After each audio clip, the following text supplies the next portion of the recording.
Hi, today we are entering the fabulous world of Fichet locks. So I said Fichet and not Fichet, which is the good pronunciation, Fichet in French.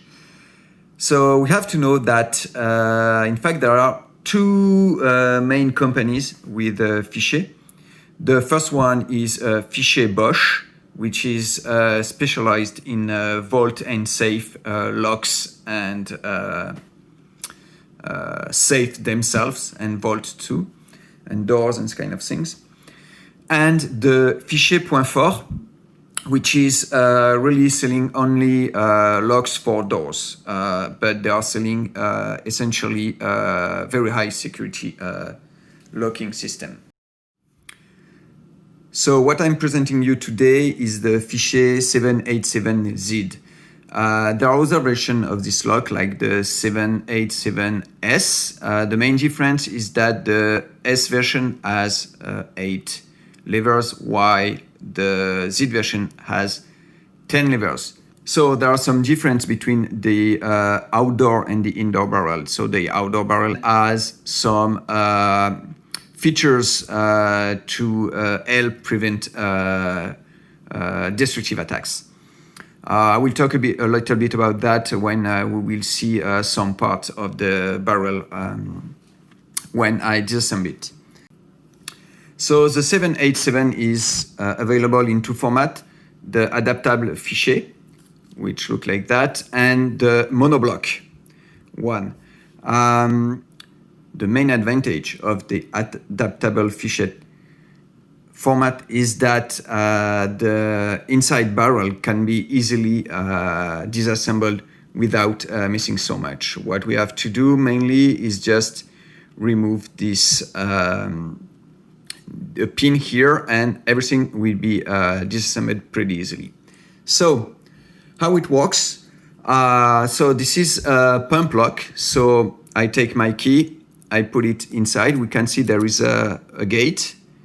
And there is, it's not reversible. So you have to put the key in the good orientation.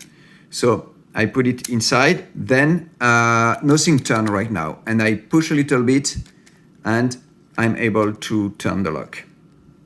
So we can see the system at the back rotates. So as I said, it's pretty easy to disassemble this format. So here I can remove the cap, and once the cap is removed, the lock can open. So here we can see the inner barrel with all the levers and all the systems. So how the system works? Pretty easily. In fact, the locking mechanism works by keeping this complete barrel from moving. So here we have this piece of metal, and when the lock is closed, I will remove the spring just to make it easier. When the system is closed, the bar here can't go inside the groove here. So the lock can't move. As soon as we enter the key, we push the key, then, oh, it's not the good key. We push the good key, then everything is aligned. And we can see that the system will move inside now, and everything will be able to rotate. So if the system can't move inside here, nothing can rotate because there are several mechanical parts which prevent the rotation. So here you can see we have a groove here. And in fact, in the outer barrel, there is a pin. So we can see here, for example, here there is a small pin here, which go through. And this one goes directly inside this hole. So when the barrel is in the rest position, it can't rotate because the pin is here and nothing can move. As soon as we can push, the pin goes here and the whole system will be able to rotate. So there is this pin on both sides, here and here. And this is one of the things which prevent the system from rotating. There is another part, which is this piece of metal you can find here, which goes here. And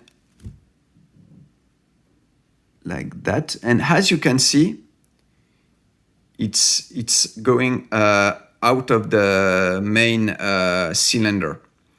So there are grooves in the main barrels, which you can see here, for example, an example of grooves you may find. And if the system, there is no circular groove to rotate when the system is at rest, and as soon as it's moved, then it will be able to rotate. And you can find other kind of protection like that in the system. So it's not really the locking mechanism which prevent the rotation.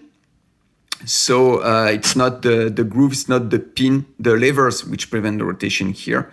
It's the whole system. The levers and the gears prevent the system from moving forward. So now what I will do is I will disassemble the other lock. I don't want to damage this one because it's a very nice one which works perfectly, and I will use this one. So this is exactly the same locking system.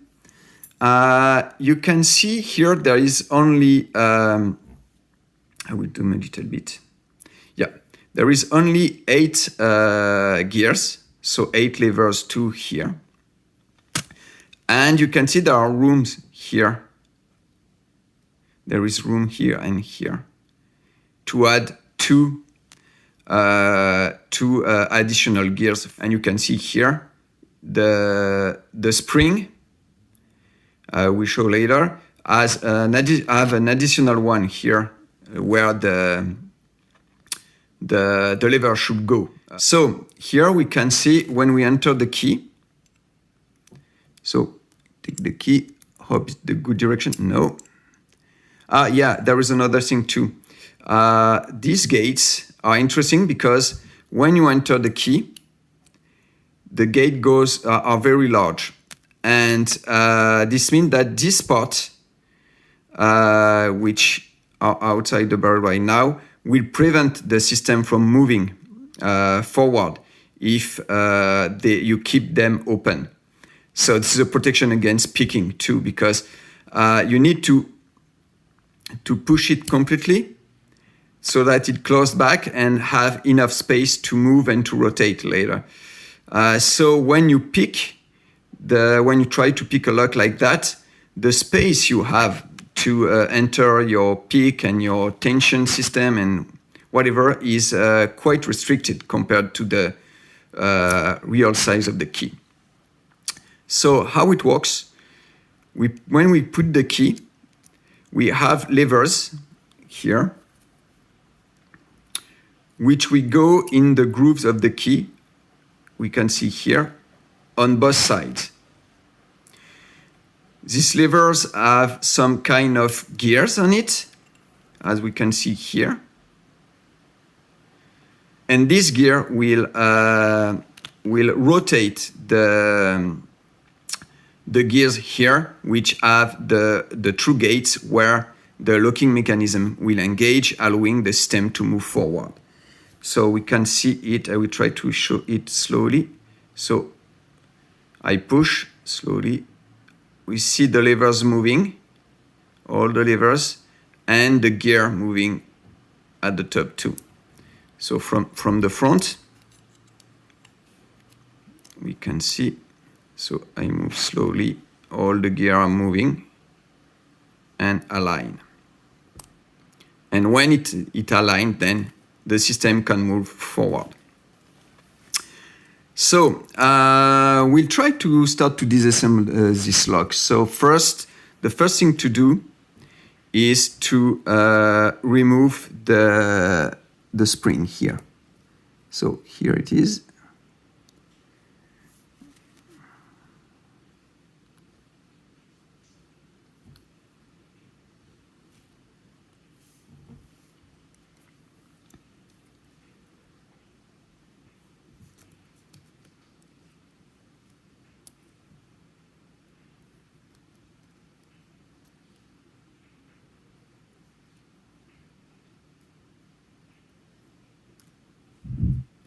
Okay, first one. The second one.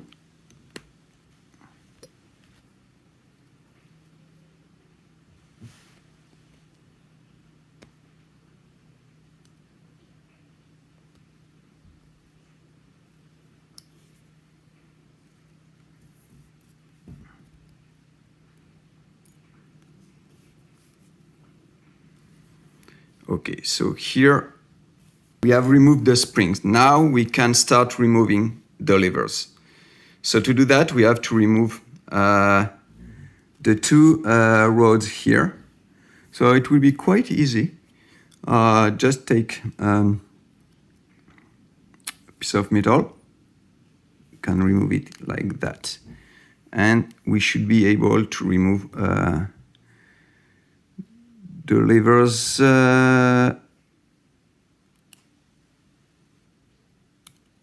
on the other side. No, they are blocked. Okay, we will remove the other one. The first time I disassembled this lock, so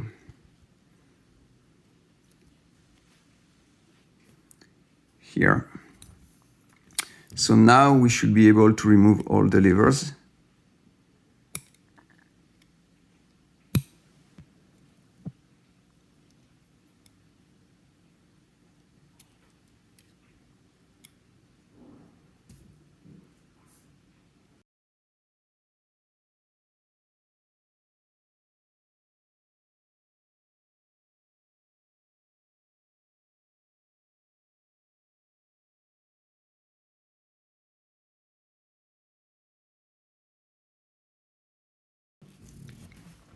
So now we have removed all the levers, and there are the gears. So we just have to remove this main rod. It's more difficult to remove that, but I made half the job right now. So hopla.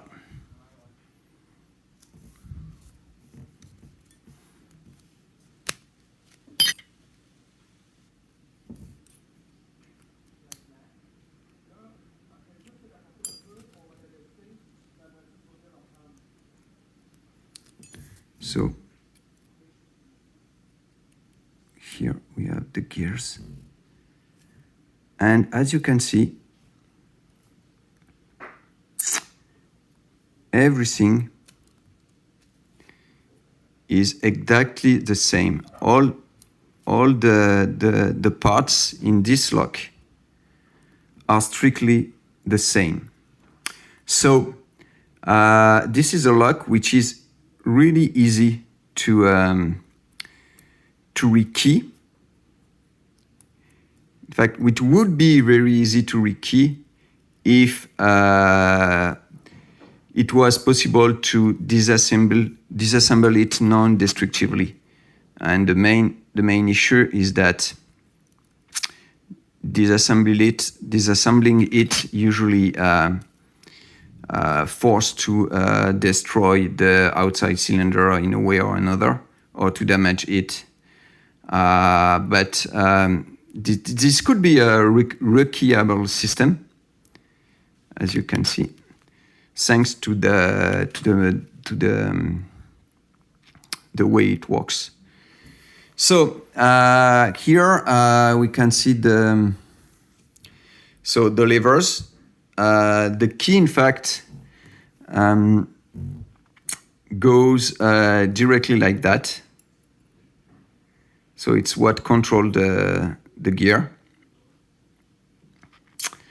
And that's more or less it. So the gears are pretty standard, as you can see. But compared to levers with direct connection to the locking system, like for the mule lock, you have seen that there are a lot of movements. So the gear can rotate up to 90 degrees before going in the gate. So there's kind of a lot of possibilities and a lot of false click you may have when trying to pick the lock. So here is the internal of the lock. So it's quite complex. This is, I think in an advertisement they said that it takes more or less 80 parts or something like that in a complete lock. So this is a lot of mechanical things, but the security seems to be quite good for a lock like that. It's not subject to attacks like the one you can find with complex lock, like for example the Quickset Smart Key, where there are a lot of flaws which allows to attack in a various different way the locking system. So here it is. I hope you enjoyed this presentation. If you are interested in a lock like this one, you probably can find some of them in my eBay store. Check the link in the comment in the video, in the description. So in the next video, I will present you more Fichet lock. I will probably present you Fichet Bosch, which is a lock for safe, and 4841, which is an older lock, which was the high security one before the 787 and the F3G was released. So I hope you enjoyed that. If you want to see more video, you can follow me on Facebook or YouTube. And have a nice day.